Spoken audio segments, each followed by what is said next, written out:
Hey guys, it's Thursday, July 4th, 2013. So 2 weeks ago I took a mini road trip with my friend Sarah. First, we drove on a highway with lots of trees. And then we found an endlessly straight highway with different trees, which led us to Crater Lake. Now, partially because I'm dumb and partially because I was trying to not plan my trip too much, I didn't check the weather reports before we left. There was lots of snow. Like, you can only see part of the road and everything else is white snow.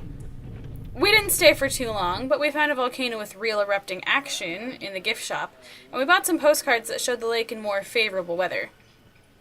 Even in the June snow, the lake was still really beautiful, just really foggy. Later that day, we found ourselves at a campground in the Redwoods, where we ran into some car trouble and apparently needed to watch out for bears. Normally, I think those kinds of things would have worried me, but I figured everything would work out in the end, which it did. We spent the night in a tent where I realized my hips do not like lying on the hard ground.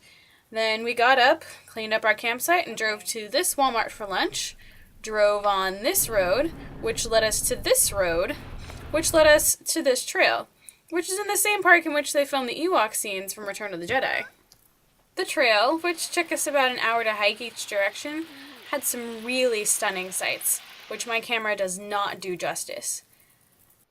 If you've never been to the Redwoods before, you've probably heard about how big they are, but you never really comprehend it until you're standing next to one.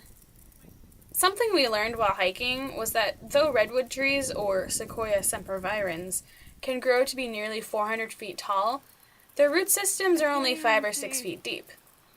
Alone, these giants easily fall, but to survive, redwoods grow in groups, so their root systems connect and intertwine so that they don't fall.